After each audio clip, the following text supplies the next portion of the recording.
compañeros y compañeras del seminario de Marx reciban un fuerte abrazo. Mi nombre es Ricardo. Voy a continuar con el intercambio que empezaron ustedes, con los distintos aportes, sugerencias, consultas, posiciones también que fueron presentando en sus respectivos comentarios de la lectura de esta semana. Espero estar a la altura porque a mí me gustaron mucho, la verdad que se desprenden bastantes cosas para tener en cuenta y reflexionarla, sobre todo el tan acuciante tema de la actualidad que siempre lo mencionan ustedes en el comentario y creo que tomamos nota en la medida de lo posible para seguir esa reflexión. Y me parece que este escrito de Engels y después, bueno, las otras contribuciones bastante cortitas de Marx y de Engels, pero que también complementan esa primera carta del realismo de Balzac, nos permite ahí tratar de entender algunas cuestiones del arte y también, ¿por qué no?, de la sociedad, de los problemas que aquejan a la sociedad. Yo hice como una especie de separación, vamos a ver si la puedo hilvanar, como así en dos planos. Uno es el papel del arte, bueno, la tendencia que se menciona acá, la expresión realista, bueno, el papel de Balzac y después como es la referencia que hace Engels al libro, bueno, menciona a varios, pero a uno en particular de Margaret Arnex, y después también, digamos, en otro plano quería mencionar algunas cuestiones de quizás ya más de la política o de la sociedad, que de hecho ahí ustedes también fueron sugiriendo, digamos, así como esa reflexión. Bueno, en primer lugar, ahí reivindico, como siempre, esa gimnasia de ir mechando las reflexiones con las discusiones, que me parece que es todo mérito del seminario y de los participantes. Así que ojalá que continuemos en esa tonalidad. Eh, yo creo que en primer lugar, para meternos ya en el escrito, digo, Engels hace así como algunas definiciones muy categóricas que, que en mi opinión, humildemente, requieren una discusión, requieren, digamos, una confrontación. Incluso después podemos decir si tenemos acuerdo o no, pero qué sé yo, la sola mención de que el realismo debe ser tal cosa, digamos, que las opiniones políticas deben ocultarse en tal escrito, etcétera. Digo, me parece que requieren discusión. Sobre esta última afirmación, por ejemplo, quizás yo tengo una diferencia, que desde ya no, no voy a discutir con Engels, sobre todo porque ya no existe, pero sabemos que son pensadores que, digamos, que han abordado profundamente muchos problemas y creo que más de uno desearíamos tener esa capacidad, pero bueno, vamos a intentarlo. En algún momento Engels, empezando la carta dirigida a esta compañera de lucha o de ruta, podríamos decir, afirma esto, que el realismo es la representación, o para él, mejor dicho, a su juicio, es la representación exacta de los caracteres típicos en circunstancias típicas, que de hecho fue lo que también resaltaron ustedes. El realismo, bueno, como seguramente ustedes ya sabrán, que es una expresión artística que hace su aparición en el siglo XIX en Francia, hay como respuesta o como ruptura también del romanticismo, y Balzac es uno de los pioneros en agruparse en esa tendencia y más que nada lo que buscaba, lo que rompía en todo caso con el romanticismo era retratar, digamos, los fenómenos sociales, pero así como detalladamente, como una expresión así que palpitaba, digamos, en los problemas de la sociedad. Entonces, ahí como que ya hay todo un esfuerzo por comprender, digamos, en novelas y bueno, después otras expresiones como seguramente fueron la pintura y demás. eh, Todo un esfuerzo para, qué sé yo, para ir eh, mechando o para ir desgranando en todo caso todos los problemas que podían afectar a la población digamos, de la sociedad de ese momento, ¿verdad? Estamos hablando del siglo XIX. Entonces, acá Engels ya, digamos, adosa o agrega que esta definición, que la representación exacta, perdón, de circunstancias típicas. Y, y esa definición yo la puedo entender como que podría, digamos, que podría aceptarse, pero inmediatamente en el otro párrafo ya él hace también otra definición tajante que es mejor que para la obra de arte las opiniones políticas del autor permanezcan ocultas. Yo esta afirmación, por ejemplo, yo la discutiría. A mí me parece que cuando hablamos del arte, en realidad digo, a priori no podemos decir si, si tal opinión o tal afirmación o tal, tal anclaje político de tal obra puede ser correcto o incorrecto. Creo que el arte nos llega, me parece, de otra forma y por suerte, ¿no? Mucho más amplia que la política, que las ideas políticas, que de hecho la política me parece un arte menor en comparación a, bueno, a una novela y los problemas que puede explorar, perdón. Entonces, digo, no sé, las opiniones políticas de los grandes artistas me viene a la memoria el primero, porque creo que es el que más me gusta, Dostoyevsky.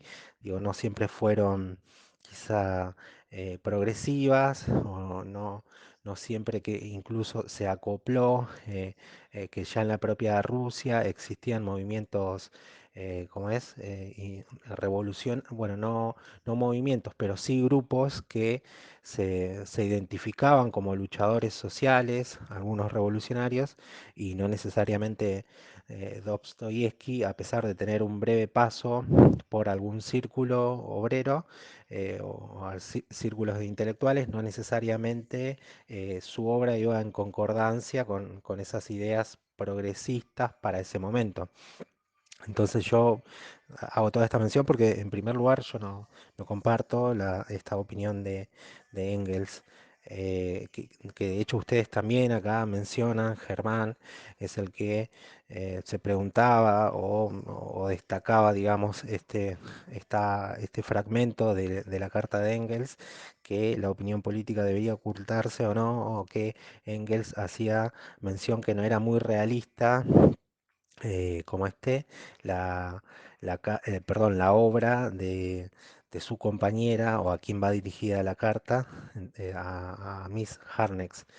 Pero de hecho Engels también acá me parece que hay algo que no se termina de entender en esta carta, que si bien dice que esta chica, Harnex, que escribe una buena obra y que él la reivindica que la reconoce como una expresión o que podía enmarcarla en el realismo, digamos, más adelante, ya creo que casi al final de la carta, le critica de alguna manera a Harness que, por ejemplo, no termina de demostrar, digamos, todo lo que puede desarrollar la clase obrera, todo lo que puede dar para sí. Entonces, incluso es el último párrafo donde hay como que abre una puerta a que en algún momento quizá esta autora pueda continuar en otro escrito y, digo, en otro escrito, digamos, el papel así más eh, revolucionario, por decirlo de alguna manera, de la clase obrera, y dice, ¿no? Como pregunta final, ¿y quién sabe si no ha tenido usted excelentes razones para limitarse por esta vez con mostrar solo el aspecto pasivo de la vida de la clase obrera, reservando el aspecto activo de esta vida para otra obra. Entonces ahí hay como un ida y vuelta en la opinión de Engels hacia Miss Harness, que por un lado le dice que está buena esta obra que él menciona, pero por el otro lado, esta obra de su autoría, de la autoría de Miss Harness, pero por otro lado termina diciéndole, bueno, pero a usted le faltó esta otra parte que ojalá que en algún momento la aborde. Entonces me parecía ahí que ese primer punto se puede unir a la primera definición esta de si el artista debe, perdón, la obra debe o no ocultar la opinión del autor. Esto me parece que incluso es mucho más en la obra de arte, hasta creo yo que de alguna manera se puede manejar esta situación así como cómodamente o, o bueno, o dejar así librada, por decirlo, no sé si se me permite el término, a la suerte esta cosa de saber qué opinión tiene o no el autor.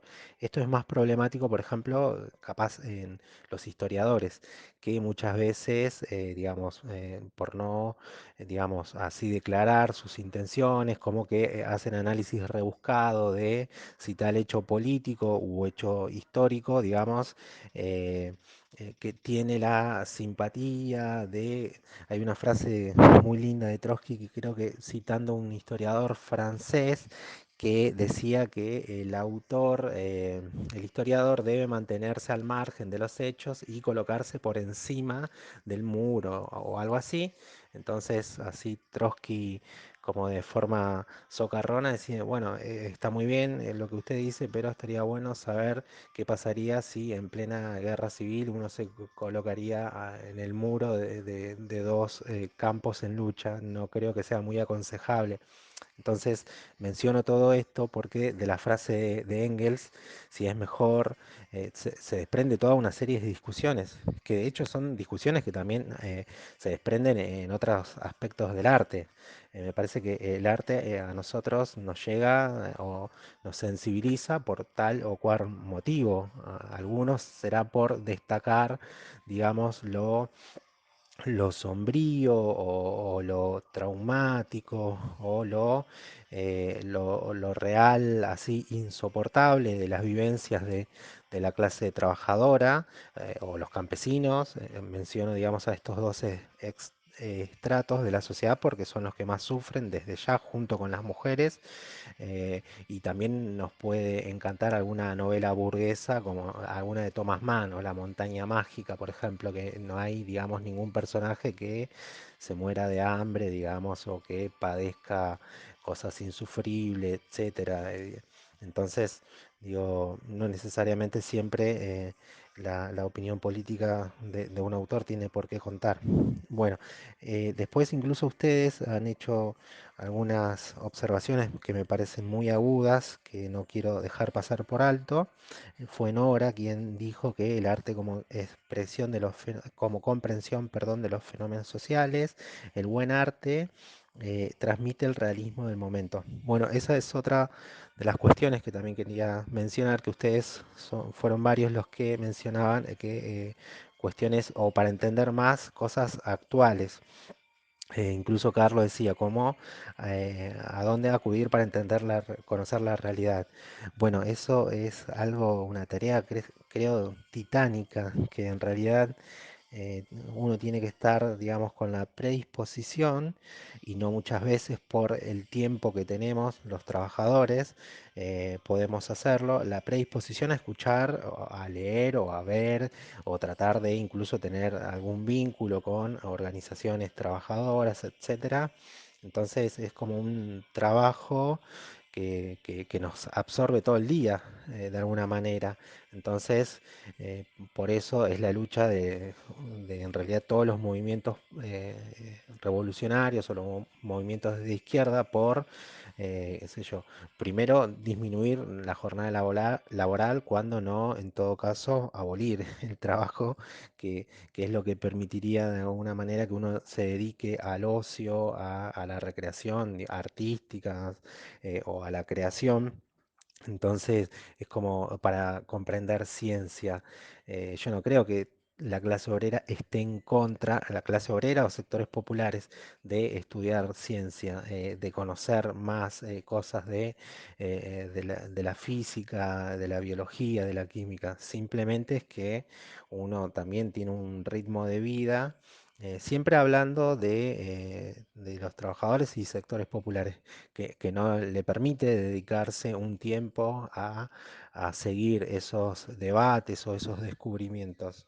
Entonces me parece que el esfuerzo también de este seminario y de la escuela me parece que puede ser valorado en ese aspecto de cómo, digamos, con todas las limitaciones que tenemos, podemos pensar ciertos problemas. Y no sé si buscar soluciones, porque en todo caso ese no creo que sea el fin, pero sí pensarlos. De hecho, porque ya me estoy extendiendo más de lo que pensaba, para abordar el otro plano que mencionaba al comienzo, cuando ustedes hablan de ya como opiniones políticas, esta cosa de, por ejemplo, Carlos hacía mención a los movimientos de los luchadores, a la izquierda, si podría existir una revolución, que es un, creo que son preguntas ahí de larga data de Carlos y están buenas. Incluso Jorge también hizo alguna mención de que los periodistas o medios actuales, bueno, ahí yo trataré de decir algunas palabras, no sé si aportará mucho, pero bueno, los movimientos de izquierda sí son limitados. Yo ahí discutiría bastante esa afirmación o esa pregunta de Carlos. En todo caso, si por un lado damos por sentado que sí, tenemos que entender de dónde viene, en todo caso, de dónde vienen los movimientos de izquierdas, de qué derrotas o de qué situaciones o qué periodos históricos están viviendo después de la caída, por ejemplo, de la Unión Soviética, bueno, el muro de Berlín como, digamos, reconocimientos de, eh, digamos, construcciones que vinieron de revoluciones o movimientos, revoluciones, refiriéndome a la Unión Soviética. Desde ya que es una crisis para la izquierda, que, digamos, las propias organizaciones, partidos que construyeron se le volvieron en contra. Entonces, digo, no es solamente una crisis política, sino que es una crisis moral de la izquierda. La izquierda tuvo que luchar contra sus propias herramientas. Entonces, por un lado, eh, el papel de la clase trabajadora y los movimientos que ha engendrado de izquierda, para mí fueron de las cosas más lindas que hubo en la historia, que no me equivoco en decir que fueron expresiones artísticas agudo, de aguda importancia. La clase obrera construyó, por ejemplo, sindicatos, centrales sindicales, partidos de izquierdas, clubes obreros, instituciones de formación, etcétera. La clase obrera hizo maravillas en el mundo. Y esto no es una exageración. Acá en Argentina hay una larga tradición, pero larguísima, que ya viene de fines del siglo XIX o a mediados, que ya incluso cuando todavía no existían partidos de izquierdas y todavía no existían sindicatos, ya hacía huelgas. Eso es algo muy lindo que yo estoy seguro que no se conoce así para el gran público, pero son ejemplos para que nos ayudan a pensar qué hizo la clase obrera. Hizo sindicatos, partidos de izquierda, protagonizó revoluciones. El tema es que muchas veces no estuvieron a la altura de los problemas presentes de esa actualidad. Y muchas veces, y no me parece tampoco menor, mencionar que las direcciones de la izquierda, esto es algo que genera polémica incluso dentro de las propias personas o grupos que se identifican de izquierda. Muchas veces las direcciones no estuvieron a la altura, entonces les cabe tanto la crítica a favor y en contra. Rosa Luxemburgo decía algo muy lindo sobre la Revolución Rusa, que es, sí, serán lo que sea, Lenin podrá ser autoritario, no lo decía con estas palabras, pero criticaba, pero ellos se atrevieron. Esa es una frase que inmortalizó Rosa, que desde ya. fueron un grupo de bárbaros, pero se atrevieron a hacer la revolución. Entonces, ese mínimo hecho me parece que merece un poquito más de explicación de la gente que se las agarra, se rasga las vestiduras y los trata como, como seres robóticos que en busca de algún dios fueron por esa senda y tuvieron la suerte. Entonces, me parece que hay que ser un poquito más serio en la discusión. Digo, hablo de los detractores, ¿no? De la izquierda. Entonces, ahí ya me estoy extendiendo más de lo que yo quería. Mencionaba esto porque en realidad la izquierda, desde ya que se encuentra en una crisis, pero bueno, me parece que hay balances para pensar y ojalá en algún momento el seminario lo hagamos, cómo llega a esa crisis. Porque ya también la clase trabajadora, como decía Marx, no es ontológicamente revolucionaria, o sea que no nace revolucionaria y no es que continuará su curso revolucionario. Eso es una deformación, pero nefasta de todos los críticos del marxismo. El marxismo nunca dijo eso. El marxismo lo que dice es que la clase trabajadora es potencialmente revolucionaria. O sea, por las propias penurias, por las propias condiciones, es que la que va a dar pelea se enfrenta a su clase antagónica y desde ya buscará cómo resolver, digamos, sus propios traumas, experiencias, etcétera. Entonces, hay como toda una deformación, tanto de izquierda como de derecha también. Entonces, en los medios de comunicación que hablaba, creo que también fue Carlos que mencionaba, o Jorge, desde ya que son empresas que solamente, digo, se rigen por las leyes del capitalismo. O sea, son empresas privadas que buscan hacer plata, que buscan generar, perdón, mayor dinero, riquezas, etcétera.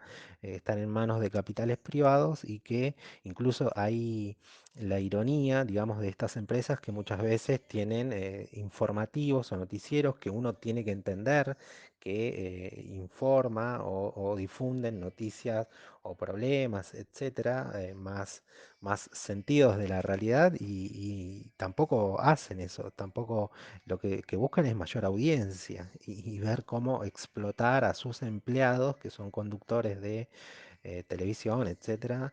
Entonces, digo, no hay ningún,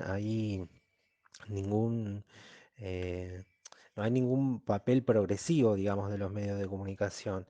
Creo que en todas partes del mundo existen tanto los canales como estos programas que son muy berretas, pero muy berretas, que son capaces de, no sé, de prender fuego a una persona en vivo solamente para tener más audiencia y así como otras cosas, ¿no? Cosas bárbaras que no vale la pena mencionar. Bueno, me parece que me extendí un poco más de lo que yo quería y ojalá que haya dialogado con lo que fueron planteando ustedes en estos 2 días de comentario. Y un gran abrazo para todos y continuaremos la semana que viene.